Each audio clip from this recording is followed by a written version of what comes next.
Petit bilan de l'Ouest. Oui, Nous sommes à mi-saison. tout à fait. Plus ou moins la mi-saison, hein. Comme on a dit dans la vidéo de l'Est, que vous pouvez regarder si vous voulez. On arrive gentiment. Il y a déjà des équipes qui ont les 41 matchs, Oui. soit la moitié de 82. Il y en a. Oui. Moi j'ai fait S. T'as fait HEC, J'ai Alex. fait S. Et donc 82 divisé par 2, ça fait bien 41, tout à fait, Voilà. t'as fait S. Donc il y a pas mal d'équipes qui ont 40, 41 matchs. Il y en a quelques-unes qui traînent encore les pieds à 37, 38 matchs. Mais enfin, ça y est, on arrive à la mi-saison gentiment. Donc on peut regarder ce que ça donne. Et bien évidemment, comme prévu, Denver est leader à l'Ouest. Exactement, et donc il y a plein de choses dont on va parler. Vous pouvez aller voir le bilan de début de saison que nous avions fait à peu près, début décembre, mi-novembre. On avait déjà un petit peu taclé ce qui s'était passé sur les 6 premières semaines de compétition, voir les tendances, joueurs, équipes, grands moments. Et donc maintenant qu'on arrive à cette moitié de parcours, on va faire la même chose avec trois petites sections, les joueurs, les équipes, et un peu une tendance, un moment, quelque chose qui nous a marqué. Donc installez-vous peinard, vous pouvez le faire aussi. À l'Ouest, attention, non pas qu'on veuille clasher l'Est, mais il s'est passé beaucoup de choses. Ouais. Plein de joueurs, plein d'équipes, plein de choses qui se passent à droite à gauche. Très serré. C'est hyper serré, Global, c'est hyper dense. très La course au playoff est absolument incroyable. Elle va devenir all-time si ça continue ainsi à partir de début mars. On va bien se marrer. Ah, c'est possible, ouais. C'est possible qu'on arrive fin C'est février, possible début qu'il y ait mars. 14 équipes dans la course. Exactement. Ouais. Ou 12-13 au moins, quoi. Il n'y a que 8 spots. Ouais. Et il y a des gros joueurs dans tous les sens. Hein. T'es un peu tendu. À propos de gros joueurs, On va Moss ? on part sur les joueurs. On s'occupe des joueurs. Donc évidemment, spoiler alert, non. Même si on parle du mois de décembre et de janvier, nous avons déjà parlé en long et en large de James Harden. On a déjà parlé de Paul George et de Russell Westbrook. On a parlé de Draymond Anthony et KD. Davis, tous ces copains-là, vous pouvez les retrouver notamment dans les courses au trophée. On veut pas faire des épisodes redondants. On va parler des joueurs qui ont pu vous marquer quand vous regardez les matchs. Alex, tu peux commencer. Déjà, j'ai un duo de joueurs qui me laisse fortement sur ma faim depuis le début de saison. Ah, C'est Brandon Ingram et Lonzo Ball. Je dis d'accord. pas que c'est pas bien. Je dis pas que c'est mort, ce sont des très jeunes joueurs les deux. Mais je trouve que là, ils se font un peu exposer avec la blessure de LeBron. Avec le Rajon Rondo aussi qui n'est pas là, qui fait quand même du bien à ce genre de jeunes, tu vois. Oui. Et je trouve que, ok, allez les gars, allez. Ingram est en NBA depuis troisième saison maintenant. Ouais. Lonzo, c'est sa deuxième saison. C'est des draftés très hauts, c'est les numéros 2, les deux. Numéro 2, les deux. Donc, c'est censé... Je dis pas qu'ils vont nous porter l'équipe en playoff, l'Ouest, c'est compliqué. Par contre, j'aimerais bien en avoir un peu pour mon argent quand je regarde les Lakers. Nous sommes d'accord. C'est-à-dire, j'aimerais bien pouvoir me dire, ah ouais, c'est vrai que Brandon Ingram, il est quand même sérieux et tout. Bah non, je me dis pas du tout ça. J'aimerais bien pouvoir me dire, alors c'est vrai, Lonzo taffe un peu la défense et s'applique. Par contre, gros, en attaque, va falloir qu'il... Ok, il a fait un triple-double le même jour que LeBron, tout ça, on l'a tous vu, on en a parlé pendant des années et tout, machin. Ok, sinon la saison de Lonzo Ball, je suis désolé, elle est très quelconque. Par rapport à tout un tas d'autres mecs, des mêmes QV et tout, d'Aaron Fox, pour Là, pas on le y citer, suivait, ouais. tu vois. Et excuse-moi. Ces deux numéros 2 de draft qui... Oui, ce sont deux numéros de draft qui sont un peu... sur ma faim. Voilà. C'était le test, là, tout à fait. Et c'est le là, test encore en cours sur LeBron. C'est le test, Ouais. et pour le moment, il est pas très Avec ou concluant. sans LeBron, je suis pas... voilà. Le takeover est moyen, ouais, c'est clair. C'est pas terrible. Nous sommes d'accord. essayer de Moi, je range le couteau et je vais cette fois sortir les caresses pour monsieur Jamal Murray. Pour ceux qui regardent un petit peu Denver, évidemment, quand on regarde Denver, on est là genre, ouais, Jokic. Mais Jokic n'est pas seul à mener Denver jusqu'au sommet de la conférence Ouest. Jamal Murray fait une saison de bâtard en scred. C'est un joueur qui, on le sait, non seulement par son prénom et son nom de famille, est censé être e-check, Jamal et Murray. J'avoue. Normalement, ça, t'es censé être un joueur qui est un petit peu J'avoue. capable de faire. Et il les a fait. Il a fait des matchs à 40 points, et à 20 points, et à 40 points, et à 18 points. Mais si Denver reste aussi en tête de l'Ouest, c'est qu'il y a eu des performances récemment, là, quand Golden State commençait à remonter un peu, quand le Thunder remontait un peu. Jamal Murray a fait non. Je vais continuer à en mettre 20. Ouais. Et je vais en mettre 25. Ouais. Et les money time où ça commence à serrer sur Jokic, Non, je vais mais vous sanctionner. Offensivement, il a des qualités Offensivement, incroyables. il est incroyable. En plus, on en avait parlé avec lui puisqu'il était à Paris au mois de juillet dernier. On avait justement Oui, fait une c'est petite vrai. interview que vous pouvez retrouver sur le site de Trash Talk. Et donc, on avait pu discuter avec lui et du fait qu'il se disait, voilà, je sais que je suis dans une ère des meneurs où il y a des meneurs d'élite qui dominent clairement le game. Il en faisait pas partie, il n'en fait pas encore Non, partie. parce qu'en plus, c'est un combo, lui, Et c'est un combo, départ. tout à fait, C'est c'est pas un un vrai combo, poste 1. bien sûr, mais il était le premier à dire que son premier objectif de cette saison, c'était savoir driver une équipe on est à mi-saison, Denver est Ouais, premier c'est de pas l'Ouest. mal. Si tu es le meneur d'une camionnette qui est première de l'Ouest devant les Warriors, les Rockets et le Thunder, eh ben moi je dis t'as progressé. Jamal Murray, superbe. Ouais, c'est bien, c'est bien. Chapeau. Je mets un dernier petit tacle et après je repars sur des choses plus agréables. Oh. J'ai un petit taclounet Moi aussi j'ai un tacle après. à mettre à Klay Thompson. Parce que. Alors oui, c'est vrai qu'il n'est pas aidé parce que les Warriors ça va pas toujours très bien. Curry était un peu blessé. On sait que Klay Thompson est quand même souvent beaucoup plus efficace quand il a Curry pour attirer tout le monde autour de lui. Hein. Forcément, c'est plus pratique. T'as les meilleurs spots de shoot. Mais enfin, quand même, Klay Thompson, genre, ok, il a fait un match à 14-3 points. Ouais. Mais il y a eu beaucoup de matchs où il a mal tiré. Beaucoup de matchs. Défensivement, je le trouve un peu moins dedans aussi cette année. Il y a de la Je sais flemme. pas. Je pense que Klay Thompson a un vrai petit truc mentalement, genre en termes de motivation, de détermination sur cette régulière, et ça m'énerve. Voilà. Je veux juste le dire, ça va pas plus loin. Juste dire que s'il veut rentrer dans le vrai club des meilleurs shooters de tous les temps, bah, il faut se bouger le fion tous les ans, mon pote.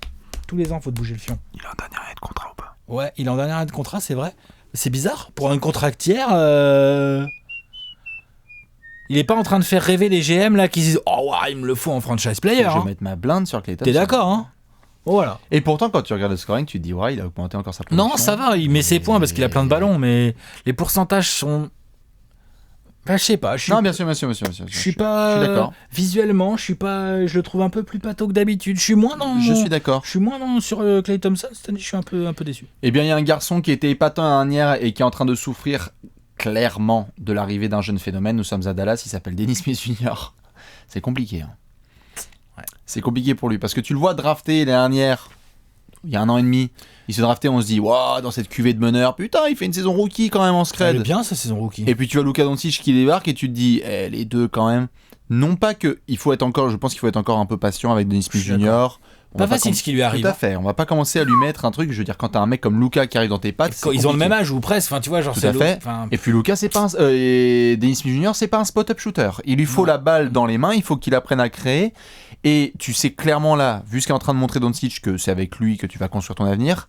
Ben du coup pour Dennis Smith, c'est un peu compliqué dans la production, dans l'approche même. Je trouve que tu vois, il est jeune, mais il a quand même des vétérans autour de lui. Vu comment il est athlétiquement, pourquoi est-ce que ça se serait pas par exemple un mec qui sur son temps de jeu va être un petit peu plus pitbull défensivement et qui va pouvoir peut-être lockdown, et certes en attaque ça va devenir compliqué, mais au moins tu vas contribuer. tu vas pas en faire Patrick Beverley quoi, c'est ça Non, le truc. c'est sûr, mais tu vois honnêtement si tu fais la hiérarchie des ball handlers à Dallas, bah, je pense que cette saison je mets JJ Barea limite devant Dennis Smith Jr. en termes de production, et je trouve que lui fait une bonne saison et que ça devient compliqué pour Dennis Smith Jr. On va rester patient, on va voir, il y a déjà des rumeurs de transfert. Ouais, c'est possible, il a une bonne cote. Hein. Il y a déjà des rumeurs des transferts. J'ai hâte de suivre ce dossier-là parce que, voilà, c'est pas, je veux pas dire que c'est sa faute uniquement parce que, comme tu l'as dit, il lui arrive quelque chose de vraiment compliqué pour un joueur NBA où tu cartonnes ta première saison et après il y a un phénomène qui t'arrive dans les pattes qui a besoin de la balle. Mais attention à Dennis Smith Jr. Ça peut être très intriguant, troublant à suivre jusqu'à la trade deadline et cet été. Tu trouveras un spot en plus. Si jamais Dallas veut le trader, il y a des gens qui le prendront en meneur. Qui vont se mettre à Je suis plat pas inquiet. Oui, non, bien sûr. Tu vois. Mais effectivement, t'as raison. Un autre petit joueur. Ouais, j'en ai un. Et après on passe aux tablettes, c'est ça? Ouais, un joueur qui me plaît bien, et puis après on passe aux tablettes. Buddy Hield, franchement, c'est bien. C'est bien. C'est bien. Les Kings, on a parlé d'eux dans un apéro. Bien sûr. Buddy Hield, ça continue. C'était pas juste un petit feu de paille de... Non, ouais. Tu sais, parce que Buddy Hield, moi, j'aurais été... Comme je suis un peu mauvaise langue, des fois, j'aurais fait genre... Ouais, mais à partir du 15 novembre, Buddy Hield, il va revenir à 38% au tir, tu vois. Non, Pépère, il est à plus de 20 points. Il rentre 47% de ses tirs, donc 44% de loin. Non, et il en prend pas un par match, hein. Il en prend, il croque. Hein. Ouais. Il a carte blanche. Hein. Et ça marche. Et en plus, je trouve qu'il se donote pas si mal que ça en défense. Ah, mais c'est un genre, franchement, il a une bonne cardio. Il est assez tanké. Il peut défendre D2, D3, voire certains meneurs s'ils sont pas trop rapides. Non, franchement, bon, quand ils sont trop rapides, de toute façon, il laisse à D'Aaron Fox qui est très rapide. Bien sûr. Mais il prend un peu de rebond. Enfin, franchement, non. J'aime beaucoup la saison. Là, c'est son avant-dernière dans son contrat rookie, je crois. Si là, il est en train de mettre. Il est peut-être éligible à l'extension, mais il doit pas être en contractière. Non. Non, Buddy Hield, bien. Oh, c'est super. Bien. C'est pas tout à fait le nouveau Stephen Curry comme Vivek Ranadivé l'avait dit, mais c'est bien quand même. Sur 41 matchs, surtout, c'est très bien. Ça c'est sent pas le bon arrière qui va faire une bonne carrière. Ça. NBA, bien sûr. Qu'on rappelle qu'il n'est pas tout jeune. Hein. Il fait un gros cursus universitaire, donc il a de l'expérience. Mais donc, je sais pas, il doit avoir peut-être 24, 20. Ouais, il est pas vieux non plus. Hein. Bien sûr, il est pas vieux. Mais c'est très bien. C'est clair. Non, c'est bien, c'est super. Dans le trade de DeMarcus Cousins, tu commences à t'en sortir. Ouais, petit à petit. Ce genre de choses. Ouais. T'as autre chose toi ou sur les tablettes? T'as autre chose ou sur j'en mets juste une toute petite dédicace à un garçon, on va pouvoir sortir la tablette, à un garçon qui a très bien su où se positionner pour avoir un bête de contrat cet été, c'est Julius Randle. Il nous fait une saison en scratch, Julius Randle, vous irez le voir. Hein. Ceux qui peuvent, vous allez le voir. Hein. Blessure de Nico Mirotic, je vais jouer aux côtés d'Anthony Davis. Alors certes, fait chier parce que ça se concrétise pas par des grosses wins des Pélicans, mais putain, en tant que mec qui taffe et qui est en train de se dire genre, parce que il quitte les Lakers, on était tous là genre ça va jouer rapide, ça va être trop bien pour lui. Il fait une saison aux Pels. Le rythme de jeu est encore plus rapide, il y a quasiment 20 points et 9 rebonds de moyenne. On en a parlé dans notre truc, je sais plus ce qu'on avait fait comme contrat. On avait parlé des contrats. Les contrats les plus rentables et tout. Il est dans trop de courses. Progression, 6ème homme quand Nimo Mirotic va revenir, la saison de Randle est superbe et il y a une équipe qui va mettre une blinde sur lui cet été. Je sais pas encore si ce sera une erreur. Faudra voir la gueule du chèque. En tout cas, la saison va être alléchante. Mais en tout cas, c'est un joueur NBA, ça produit. Oui, tout le temps. Tablette ? Allez. Quel joueur vous a marqué dans la conférence Ouest ces derniers temps et dont vous avez envie de parler, que ce soit en positif ou en négatif ? Vous pouvez le mettre. Alex va en mettre un, je vais en mettre un autre. Bim, bam, boum. Moi, je vais sortir le cutter. Et toi, Alex, tu vas mettre des... Damian Lillard. KRS, Donovan Mitchell. Damian Lillard... Honnêtement, encore sous-estimé. Ouais. Moi, j'ai été choqué du peu de voix qu'il a eu dans les votes du All-Star Game. C'est vraiment pas assez. On en a parlé dans la vidéo qu'on a faite là-dessus. Franchement, je trouve que c'est pas assez. Deuxièmement, je trouve que... Voilà, j'ai pris lui, j'aurais pu prendre d'autres gars. Il y a d'autres gars qui m'ont vraiment plu, mais je trouve que cette première moitié de saison de Damian Lillard, elle est vraiment belle. Si les Blazers font partie des 8 meilleures équipes de l'Est au moment où on fait cette vidéo, c'est de l'Ouest, c'est en grande partie grâce à Damian Lillard. Nurkic fait du bon taf. Les Aminou, ça va. CJ Turner. McCollum, faut voir. C'est pas tout mal, tout ça. Evan Turner. Mais Damian Lillard. Damian Lillard, c'est taille patron. Damian Lillard, c'est ses 26 points, ses 5 rebonds, 6 passes. Il provoque des lancers. À 3 points, il met ses 3 points. Enfin, tu vois, genre. Je crois. Je sais pas. Contre les grosses équipes, il est là. Contre les petites équipes, il fait le taf. Quand le défenseur est un peu loin, il prend le tir. Il prend des décisions, je trouve, de meilleur en meilleur en attaque. En défense, il essaye de se donner un peu, mais c'est vrai que c'est quand même pas encore son domaine de prédilection. Ça, c'est sûr. Mais je trouve qu'on parle pas assez de Damian Lillard. On se rend pas assez compte à quel point il est fort, en fait. Ah non, je suis tout à fait d'accord. Il fait partie, pour ceux qui l'avaient pas vu, on l'avait balancé fort.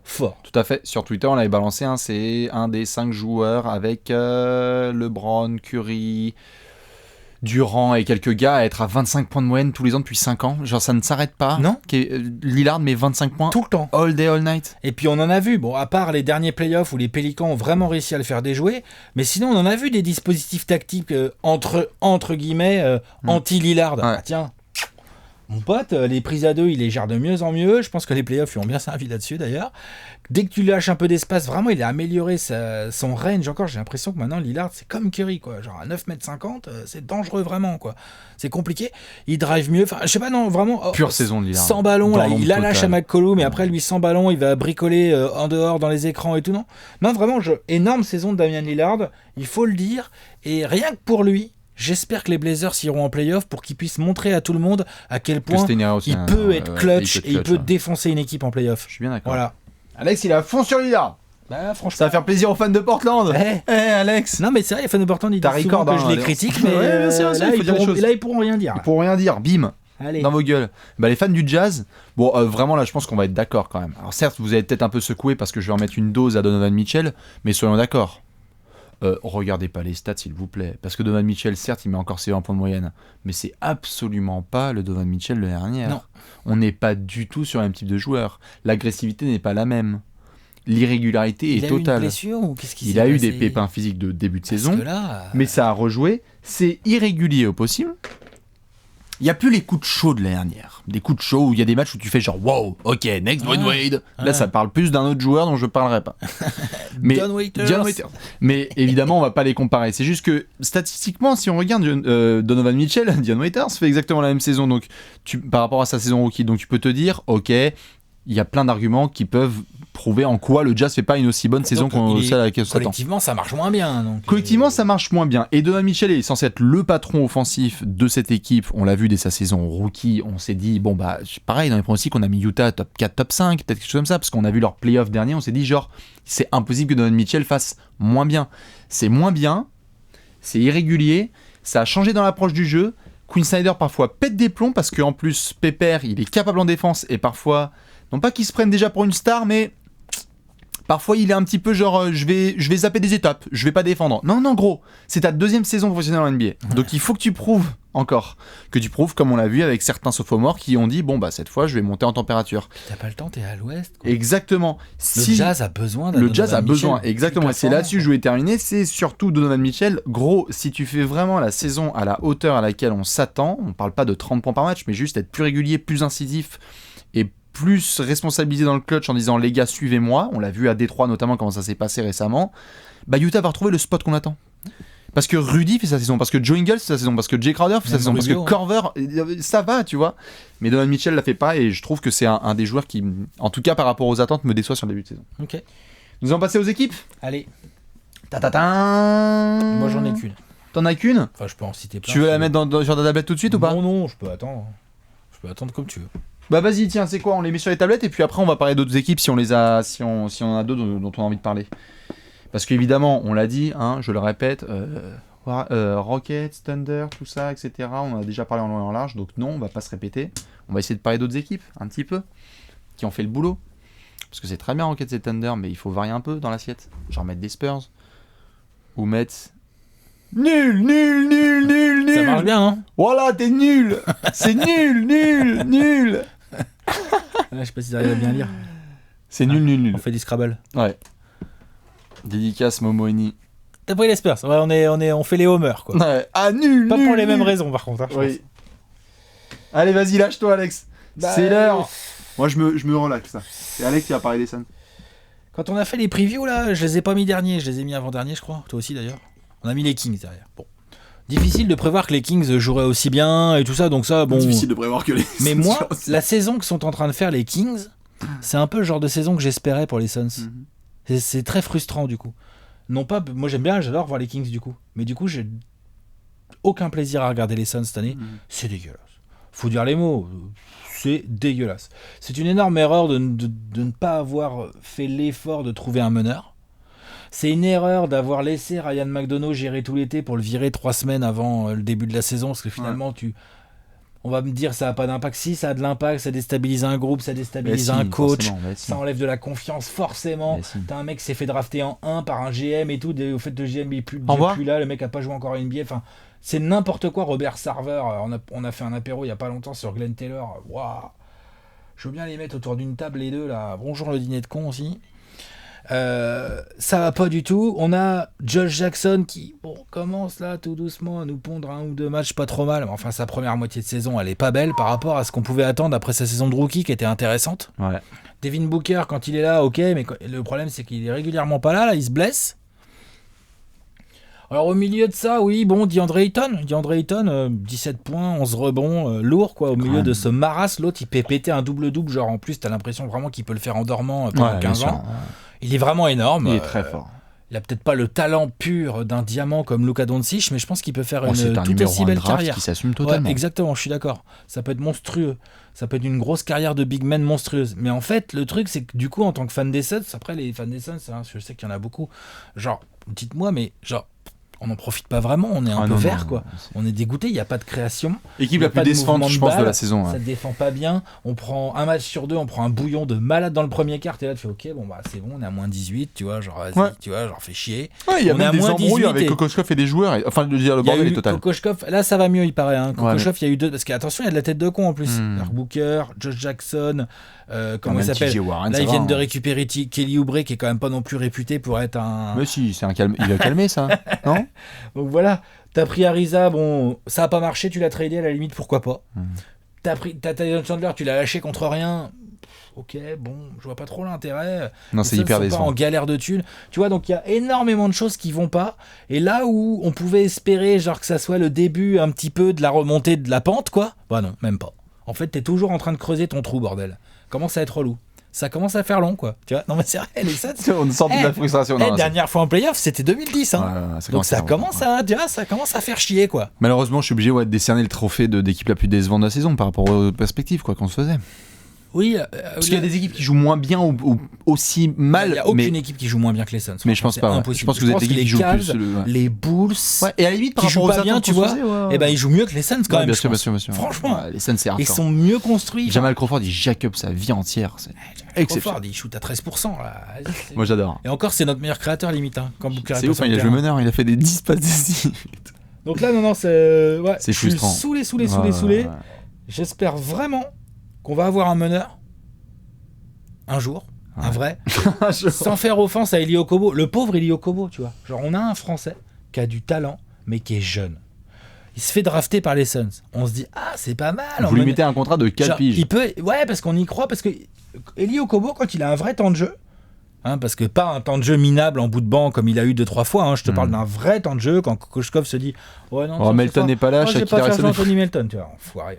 Bref, ça va pas du tout. Mais Okobo, lui, du coup, il montre en tout cas des belles capacités offensives. Je suis bien d'accord. Sauf que moi, je voudrais voir Eli progresser dans le giron d'un meneur vétéran qui a 8-10 ans de NBA pour un peu, tu vois, progresser doucement, quoi. Ouais.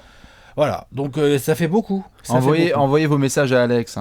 Et à l'équipe de Suns France aussi. Mettez des cœurs. Ouais, mettez des cœurs, s'il vous plaît. Pour Alex, c'est compliqué. Non, franchement, c'est violent. C'est chaud, franchement. Go Spurs, go! J'étais obligé d'en mettre une. Au moins, on a la preuve que Greg Popovich regarde les apéros. Alors, je comprends pas, les Spurs sont trop vieux. Non, attends, on a la preuve. Là, Greg Popovich regarde les apéros. Je comprends pas. Mais non, mais... Là, Marcus Aldridge regarde les apéros. Il peut plus continuer, Pop. Ça ne tient pas. Nous sommes début décembre, les Spurs sont 14e. Ça y est, les Spurs sont foutus. Et ce qui est vraiment... Les Spurs sont foutus, Alex. Juste comme ça, après, je te laisse... C'est terminé. Les Spurs. Ce qui est vraiment incroyable, c'est quand on fait cet apéro... Parce que du coup, je me le suis rematé pour dire, c'est pas possible, on a dit que de la merde. Mais en fait, on est là, on s'inquiète, on se dit, merde et tout, pauvre, c'est compliqué. Alors qu'ils il en chie, ils ont perdu ceci, ils ont pu cela. Quelque part, intrinsèquement, c'est vrai. C'était et l'autre, vrai. Qu'est-ce qui se passe derrière ? Et il nous sort, une attaque de malade là, depuis un mois et demi. Quoi. Et c'est ça justement dont je voulais parler, c'est que l'attaque des Spurs est absolument incroyable depuis un mois et demi. Il y a des équipes qui prennent la chicorée dans tous les sens. Il y a du 110, 120 points. La balle, ça bouge. Back to 2014. Là. Ça bouge comme never. Bellini fait des passes à la Manu. C'est clair. Jakob Poeltl fait des extra passes. Tout va bien. Derek White qui est rentré dans le groupe défensivement. Gérard d'or. Défensivement, fait un taf monstrueux. Il y a eu des vraies victoires face à parce que ça n'a pas battu Michel et Léon de la boulangerie d'en bas. Les Spurs ont tabassé du gros monde avec en point d'exclamation le retour de Kawhi, évidemment. C'était un des grands moments que nous on attendait. Toute la Spurs Nation, vous le savez comme moi, on avait entouré ce match sur le calendar. C'est 48 minutes de jouissance totale parce que la balle bouge, les performances sont belles, collectives. Le lockdown DeRozan est parfait, le lockdown défensif sur Kawhi est sublime, que ce soit individuellement ou collectivement. C'est une victoire référence et en soi, ça fait du bien parce que on abordait la décembre en janvier en se disant oh putain, oh le calendrier, oh Kawhi qui revient, oh Tony qui revient 15 janvier. Donc normalement tu sors les Kleenex. Bah là déjà Kawhi, on a sorti le Tex-Mex, on est peinard, on a commencé à faire la teuf, les trompettes et la guitare, on est peinard. On va voir pour Tony, mais les Spurs ont remporté au moment où on tourne 12 de leurs 15 derniers matchs. Tony, vous allez faire péter la vidéo hommage et tout. Tout à fait, mais je veux dire les émotions, tu vois. Ouais, voilà, c'est ça. Ça peut être un peu compliqué. Mais tu remportes 12 de tes 15 derniers matchs, l'attaque est fabuleuse, la défense ça va. Elle est pas encore ouf, mais elle ça va mieux. Ouf, mais ça va. Tu arrives à t'en sortir. Et donc, Pop Genius, quoi. Enfin, il s'en sort tout le temps, quoi. Donnez-lui ce que vous voulez. Et puis, il y a même les débuts de Lonnie Walker. Ouais. Donc, il peut y avoir une deuxième partie de saison hyper intéressante. Vous connaissez le Rodeo Road Trip. On va s'y intéresser notamment autour de l'hiver, là, en février, comment ça va se passer. Mais bon. Peut-être qu'il va falloir encore qu'on se tape les Spurs en playoff et que ça va être relou. Et oui, peut-être que le plafond il est bas avec cette équipe. En playoff, ouais, je pense que c'est compliqué. On le connaît le plafond. Mais n'empêche que moi je veux bien voir cette équipe un petit peu avec des mecs sous contrat, des DeRozan, Aldridge, Derek White, Lonnie Walker, compagnie. Il y a de l'expérience. Se faire, tout à fait, mais juste dans ces perspectives-là, passer l'année. Bosser ensemble l'été, faire un vrai camp d'entraînement ensemble, ajouter des Dejounte Murray, là je suis chaud. Là je suis chaud de ouf. Et puis même, est-ce que quelqu'un se souvient que Rudy Gay s'est fait le tendon d'Achille et tape des tomards à la tête à l'arceau et laisse tomber. Laisse C'est tomber. impressionnant. Hein. Très très content de mes Spurs. Ça, c'est pour les équipes. Évidemment, là, on les a mis sur les tablettes, mais tu as parlé des Kings, c'est très bien. Moi, j'allais chier sur le torse des Warriors parce que c'était n'importe quoi récemment. Il y a eu... sur le torse, c'est une bonne expression. Non, mais attends, il faut dire les choses comme elles sont. Le match des Raptors à l'Oracle Arena, il n'y a pas Kawhi, blowout. Les Lakers, LeBron est blessé, blowout.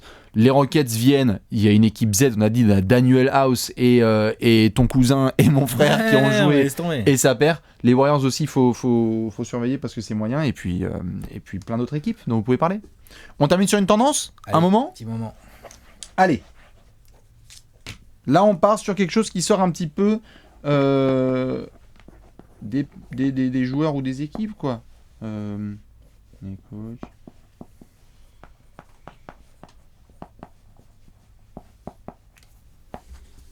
On est bon ? Ouais. T'as mis quoi ? LeBron blessé. Ah oui. Moi j'ai mis les coachs qui se vengent. Ouais. LeBron blessé. Putain, gros moment quand même. Match contre les Warriors, victoire d'ailleurs. Voilà, tout à Victoire à Golden State, si je dis pas de bêtises. Oui, tout à fait. Des Lakers, mais LeBron ne joue qu'une vingtaine de minutes. Se blesse. Donc, de ce qu'on sait, c'est donc à l'aine, aux ischios, l'aine, Tout à par fait. là, quoi. Une petite déchirure musculaire. Une blessure de vieux. Il se blesse quoi 4-5 jours avant ses 30 ans. Ses 34 ans, pardon. Mhm. Et bah, finalement, là, il vient de rater 6 matchs. Ouais, c'est ça. Je crois qu'il en est à 6 matchs ratés. Et il va en rater encore 3-4. Mhm. Et sur les 6 matchs ratés, déjà, il y a 5 défaites. Donc tout ça, ça nous dit plusieurs choses. Déjà, ça nous dit une chose.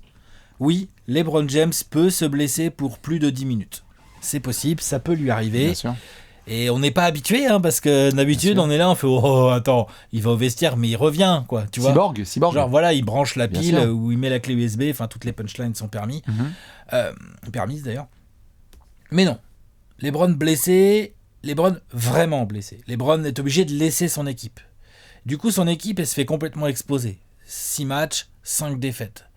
Donc on a vraiment, ça fait partie des moments là qui m'ont bien marqué. Il y en a d'autres évidemment, mais celui-là m'a bien marqué dans cette première partie de saison parce que j'étais vraiment sur cette espèce de hype à me dire putain, le LeBron, genre, il va nous prendre les Lakers, il va nous emmener ça en playoff et puis ils vont être chiants à jouer en plus ces cons-là. Avec Rondo, Lance Stephenson, Ce qui peut être le cas d'ailleurs. Guy encore. Tyson Chandler. Oui, sauf qu'il faudrait pas qu'on voit tout de suite que qu'il se fasse la faut cuisse. pas qu'il se blesse trop longtemps et puis il faut qu'il soit en forme pépère parce que sinon tout est plus compliqué. Alors maintenant, entre guillemets, il n'a que 34 ans, c'est un athlète exceptionnel, je suis pas en train de dire qu'il est fini, il s'est fait un ischio, il va revenir, c'est pas ça du tout que je dis.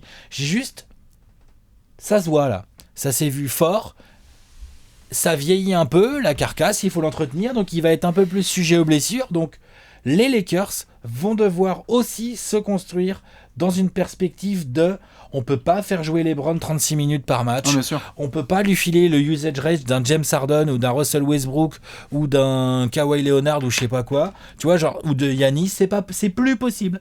Et donc j'en parlais tout à l'heure quand j'ai dit les joueurs, tu vois, Ball, Ingram, Kuzma, je ne sais qui, Hart, va falloir se bouger le fion les gars parce que le King il est là, c'est encore le King. Mais il va avoir forcément un peu plus de moments de faiblesse. Donc cette blessure nous l'a rappelé. Voilà. Donc je trouve ça un moment important parce qu'on parle pas de rien quand même. Tout à fait. D'ailleurs, ceux qui l'avaient peut-être vu sur Twitter, on l'avait envoyé. Dernière fois que LeBron loupe 5 matchs, nous sommes en janvier 2015. Tu vois ? Chris Bosh est donc le leader du 8. Carmelo Anthony est All-Star. Les Hawks sont premiers à l'Est. Kobe, Duncan et Garnett sont encore NBA. Ça vous donne une idée un petit peu. Lonzo Ball, il est pas en NBA. Ah non. Ça vous donne une idée un petit peu de la dernière fois que LeBron s'est vraiment blessé, quoi. Tu parlais de C'est un l'Ouest gros qui est événement. ultra serré tout à l'heure. Si LeBron se blesse comme ça, qui revient, là, que les Lakers continuent de perdre, là, ils vont sortir de playoff déjà. Ça va être relou pour. Après, il va falloir y revenir. Et il va pas falloir que LeBron il se reblesse. Ah, c'est sûr. Tu vois ? Je suis bien d'accord. Donc attention. Eh bien écoute, je l'avais noté, mais c'était les coachs qui se vengent. Parce qu'en fait, nous sommes les premiers sur Trash Talk à parfois cracher du venin sur des coachs parce qu'on n'aime pas ce qui se passe. Et on voit des tendances qui parfois se confirment sur une saison, 2 saisons, 3 saisons. Et il y a des coachs cette saison qui ont dit « ça suffit, Ça suffit. ça suffit Trash Talk. Ouais. On va vous en mettre plein la gueule. Bonjour, je m'appelle Bande de Doc Rivers. bâtards. Bonjour, je m'appelle Doc Rivers. Bonjour, je m'appelle Billy Donovan. Ouais. Bonjour, je m'appelle Mike Malone. Ce sont 3 coachs, parmi tant d'autres, qui cette saison ont décidé de prendre vraiment les problèmes qu'ils avaient depuis quelques temps, de les affronter et de dire je vais sortir un petit peu de ma zone de confort. C'est vrai. Mike Malone était un coach qui était étiqueté pas proche des joueurs mais pas très clutch, capable de prendre des mauvaises décisions dans le money time, qui s'ajuste pas trop quand il y a des blessures. Pardon. Là, laisse Pardon. tomber, laisse tomber. Ajustement sur ajustement sur ajustement. Et même sur le retour de blessure, je sais pas si t'as vu, là il fait sortir Gary Harris et Paul Millsap du banc. Du banc. C'est malin. C'est superbe. Ouais, c'est malin. Et quand on lui pose la question dans les journaux du Denver Post, etc., genre ils reviennent quand dans la titulaire, ils font. On verra. Ouais. Ils reviennent quand je le décide. Ouais. Il a été prolongé cet été, c'est pas mal. Doc Rivers prolongé cet été. Il a fait bon, bah tu sais quoi, donnez-moi 10 soldats entre 28 et 34 ans. Ouais, c'est ça, exactement. Et je vais vous les emmener Ils en sont prêts à playoff. mourir. Ouais, c'est bon, bah on y va alors. C'est bon, on y va. Ouais. Et je vais continuer à développer des gars, mon Trezarel et tous les copains, et Shai Gilgeous. Non, puis les joueurs comme Avery Bradley, Patrick Beverley, c'est trop des joueurs pour Doc Rivers. C'est parfait. Et le Doc fait un taf qui est vraiment super là-dedans, alors qu'on avait tendance à l'étiqueter s'il n'y a pas de star, il n'y a pas de Doc, et donc c'est un peu une galère. Donc pour le moment, il est en train de s'en sortir. Je suis désolé, j'aime bien Tobias, mais il n'y a pas de superstar là-dedans. Il n'y a pas de superstar là-dedans. Non. Et évidemment, crème de la crème, Billy Donovan. Bon, bah alors là, le mouvement de balle est là. Russell Westbrook est persuadé de devoir partager le ballon et donner la plateforme à Paul George. Ça défend monstrueusement. C'est surtout ça, on était le premier à dire, je m'en souviens avec David de la rédaction, on s'en marre un petit peu sur le côté. Le jour où Billy Donovan parle sérieusement à Westbrook de devoir lâcher le ballon, on se marre. Il l'a fait. Je pense. Il l'a fait et Westbrook lâche Après, la balle. Il n'y a pas de peau parce que Westbrook n'aurait pas foutu de rentrer un tir. Bien sûr. Mais ça peut changer. Mais il n'empêche que le leading scorer c'est Paul George et que le Thunder est en train de trouver. Et que Jeremy Grant, et que Steven Adams, que la défense. Bref, on est posé des questions. C'est pas mal. En tout cas, il y a des coachs qui nous font mentir. Et je trouve ça cool parce que ça nous rappelle qu'on ne doit pas forcément mettre des conclusions un peu trop hâtives sur tel coach n'est que comme ça, donc c'est ainsi. Je suis d'accord. Donc merci messieurs de nous fermer nos gueules. Ça peut être cool parfois. Ouais. Voilà pour la conférence Ouest. Ma foi, pas mal, cette affaire. Un gros bilan. Nous sommes aujourd'hui donc à mi-saison. On en refera un peut-être autour du All-Star Break ou de début mars. Voir ce que ça va donner un petit peu. Anticiper la course au playoff, tout ça. Exactement. On va surveiller évidemment toutes les franchises. On vous attend dans les commentaires. On vous fait plein de bisous et très bonne deuxième partie de saison. À la prochaine. Ciao.